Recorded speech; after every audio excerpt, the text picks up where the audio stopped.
Hemen resimleri de vermişsin zaten. Resimleri verdim zaten. Bayağı hızlısın bak. O zaman şu anda resimlerin de dönmekte. Refat Kurtiyev agamız. Onun vefat yıl dönümüyle başlayayım ben. 2 Mart 2012 tarihinde Refat agamız aramızdan ayrılmıştı. Hemen hayatına kısaca baktığımızda 1925 yılında doğum tarihi tam olarak kesin değil ama yılını biliyoruz sadece. 1925 yılında Kırım Akmescit'te yani Vatan Kırım'da dünyaya geldi Refat Kurtiyev agamız. Tabi o zamanki bütün Kırım Tatarlar gibi o 2. Dünya Savaşı koşullarında savaşa katıldı Kızıl Ordu safları arasında. Savaştan sonra askeri eğitim almasına da devam etti. Daha üstüne koyarak devam etti. Ancak bu sürede diğer bütün soydaşlarımız, yani milletimiz olduğu gibi Refat agamızın da ailesi sürgüne, soykırıma maruz bırakıldı.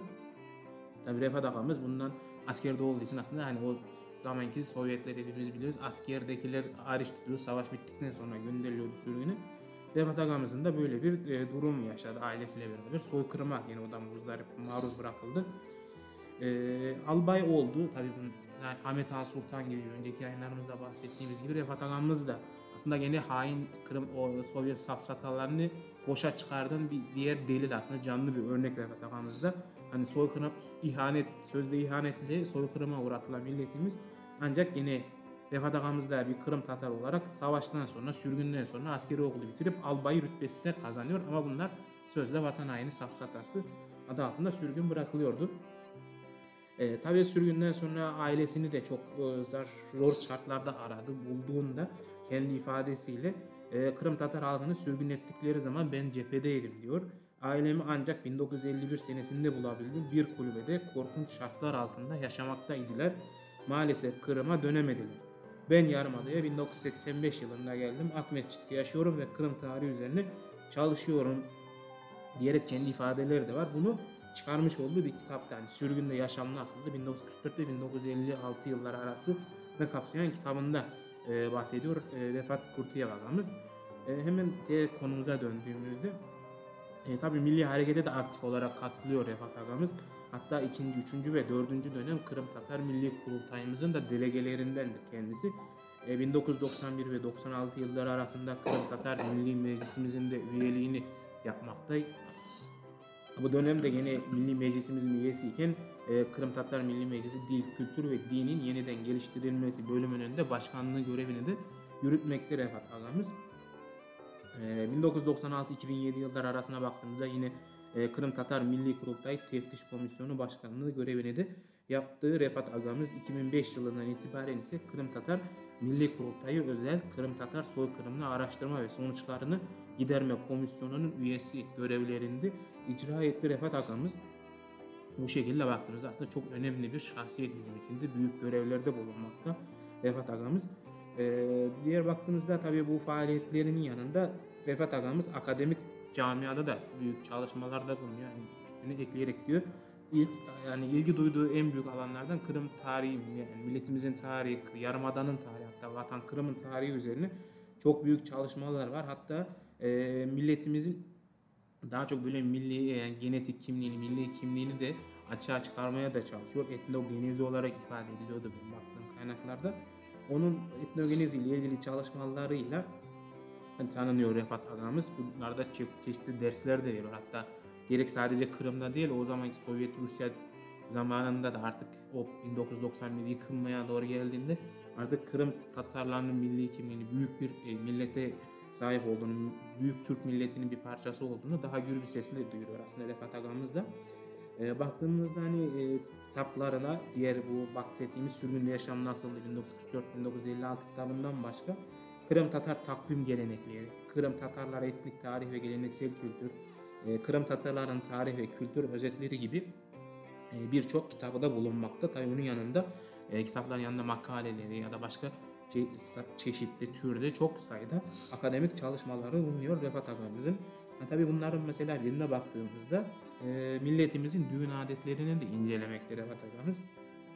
Refat Kurtiyev agamız bu da çok önem arz ediyor. Baktığınızda 19. ve 20. yüzyıllara ait Kırım Tatarlarının düğün, örf ve adetleriyle ilgilenmekte özel olarak örneklendirebileceğimiz yani çalışmalarını. Bununla ilgili çalışmalarını da yine kitap haline getiriyor tabi hayatta olduğu zaman da. Buna baktığımızda yaşayan ihtiyarların o dönemde Kırım'da yaşanan, bizzat şahit olmuş kart analarımızın, kart babalarımızın tasvir ettikleri nerede topluyor aslında bir sözlü tarih çalışması da diyebiliriz. Bunu da gerçekleştiriyor. Tamamen örf ve adetler çerçevesinde yapılacak düğünün hatta çekilmesinin yani film olarak kayda da alınmasını da sağlıyor. Bu şekilde büyük hizmetler hani milletimizin kültürünün düğün örneğinde olduğu gibi adetlerimizin kaybolmaması için çok büyük çalışmalar da bulunuyor Refat Agamız. Tabi onun da belirttiği yani milletimize ait bazı noktalar da bulunmakta. Diyor ki Kırım Tatarlar için aile kurma çok önemli bir yere sahip. Milletimiz için ailenin yeri çok hassas bir konu diyor. Onun için bu faaliyetin işlemleri yani yine düğün örneğinde baktığımızda ayrı bir törene tabi ediliyor. 1944 soykırımdan önce Kırım Tatarlar yani milletimizde düğüne ait türkü ve melodilerin onlar büyük bir hani repertuar bir sistemli bir şekilde birikilmiş kayıt altına alındığını bahsediyordu. Ancak 1937 yılında özellikle o Aydın katliamı artık baskıların başladığı yılla beraber Ziyalılar katliamında kurşuna dizilmiş olan milletimizin müzisyeni, Kırım Tatar müzisyen Hasan Refatov'a ait bu düğün toy diyelim hatta biraz da Tatarca'ya dilimizi alıştıralım. Toy'a ait not ve türküler defterini de buluyor. Bu şekilde gizli kalmış, üstü örtülmeye çalışılmış geleneklerimizi, adetlerimizi de ön plana çıkarmaya çalışıyor Refat Agamız. Tabii bunun yani bu şekilde düğünü olarak örneklendirebiliriz onun ne kadar büyük faaliyetler yaptığını Refat Agamızın. Vefat ettiğinde arkasında çok büyük bir yani tecrübelerinden ziyade ya da işte bahsettiğimiz gibi politik kariyerinde oradaki yaptığı aktif olarak hizmetlerinden ziyade yani fiziksel olarak hizmetlerinden ziyade akademik hizmetleri de çok büyük bir miras bırakıyor aslında. Onun bir mirası da en güvenli yere aslında layık olduğu yere de gidiyor. Büyük yani önderimiz aydınlanmamızın hatta Türk milletinin öncü aydınlanmacısı usulü cedidi başlatan büyük yolbaşımız İsmail Gaspıralı Kırım Tatar Kütüphanesi'ni Refat Agamızın bütün yapmış olduğu çalışmaları, tutmuş olduğu notlar, kitapları gibi kaynakları oraya teslim ediliyor. Bunların baktığımızda hatta yani 300'den fazla kendi el yazması kitapları da var. Kendi tutmuş olduğu notlar. 1575 tane kendi kütüphanesinde bulunan kitap İsmail Gaspıralı Kütüphanesi'ne devrediliyor. Refat Agamızın onun da resimleri de bulunmakta. Yani kendi fotoğraflarından başka. Hatta bu İsmail Gaspıralı Kütüphanesi'ne kitaplar teslim edilirken Kırım Refat Agamızın da eşi Leyla Biladova Hanım da şöyle bir açıklamada bulunuyor Refat Agamız hakkında. Diyor ki nerede olursa olsun eve her zaman bir çanta dolusu kitap getirdi ve emekli aylığını sık sık yeni yayınlar satın almaya harcadı diyerek de açıklamada bulunuyor Refat Agamızın eşi Leyla Biladova Hanım. Yani bu şekilde Refat Agamız bahsettiğimiz gibi hani milletimize milli harekete katılıyor, orada aktif mücadelede bulunuyor, kendini ön plana atıyor. Savaşta bile hani gene milletimizin o hain olmadığını ispatlıyor safsatası. Albaylık rütbesine kadar yükseliyor. Daha sonra döndüğünde akademik çalışmalarda bulunuyor. Milletimize ait unutturulmaya çalışan örflerimizi, adetlerimizi, geleneklerimiz gibi milletimize ait değerleri ön plana çıkarıyor ve arkasına baktığımızda koskoca bir kütüphaneye 1575 tane kitap, 300'den fazla el yazması eseri bırakıyor kendisi Refat Agamızın. Gene milletimizin yetiştirdiği aslında çok büyük şahsiyetlerden de birisi kendisi Refat Agamız. Buradan hani tekrar ruhu şad olsun yani onun bırakmış olduğu miraslar da çok önemli bizim için. Mirasını da aslında dediğimiz gibi en güvenilir yere teslim etti. İsmail Gaspıralı'nın adını taşıyan bir kütüphaneye bırakıyor Refat Agamız.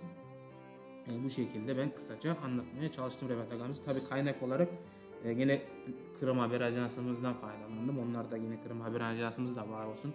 Yorumlarda da gördüm sanırım Aydın